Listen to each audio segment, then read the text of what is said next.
So you want to know how to play Ayaka freeze. Well, first you start with the build.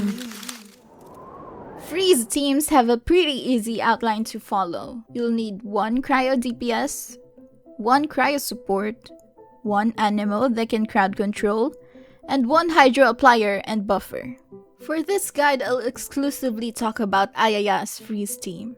Ayaka uses the standard ADC build and needs attack, crit, and ER on substats. She needs around 130 ER and a 70-200 crit stat. Her best weapons are Miss Splitter and Amenoma Kageuchi. The Black Cliff Longsword is another option, but it's not really recommended. However, if you only need just a little bit more crit damage, you can use that. To make artifact farming a little easier, rather than getting the best artifact set for your Ayaya, we'll focus on getting her desired stats instead.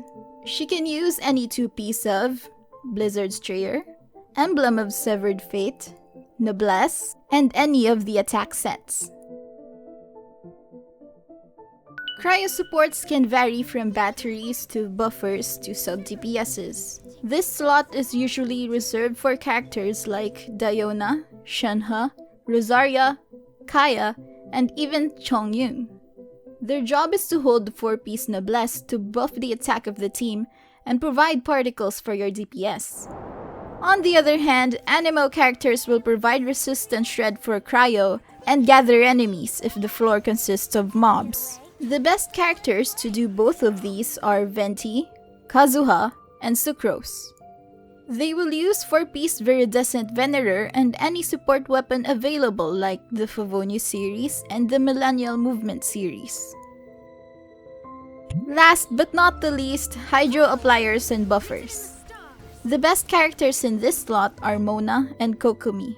Hey, why only 5-star characters? Wherefore? I'll address that in the pros and cons later. You better or the rerun Archon will come for you. She's not that scary though. She's cute. Anyway, these characters will use 4-piece Tenacity and the best 3-star weapon, Thrilling Tales of Dragon Slayers.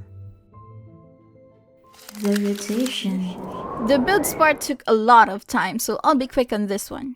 I'll be using Ayaya's standard freeze team as an example.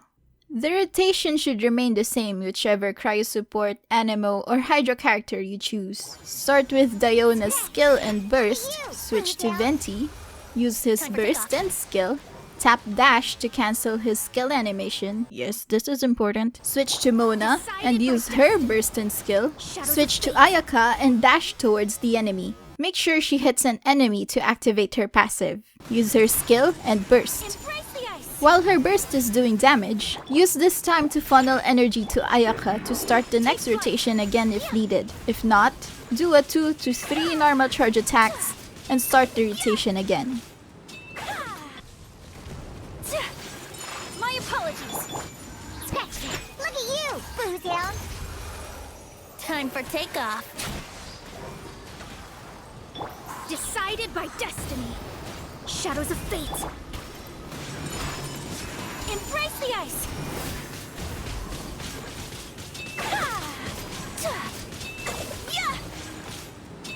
The pros and cons. For the advantages, this team has a simple rotation and playstyle. Aim charge attack and the rotation for Ganyu. Sorry. Performs excellently against mobs and single target enemies. That is, if you are not using a 4-piece Blizzard's Trayer. Has a lot of sources of cryo, meaning this team can destroy hydro and electro shields on those abyss monsters very quickly.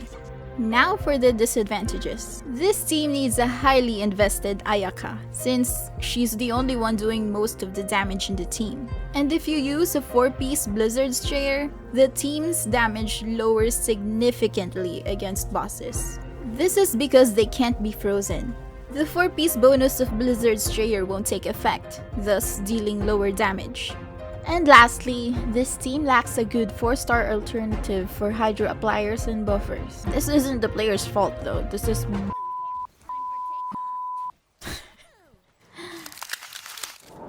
And that's it for Ayaka Take 3. flight. I hope you liked this video. Leave any questions or suggestions you have in the comments and I'll try to answer them as soon as I can. If you have any teams you'd like me to make a video on, also leave them in the comments.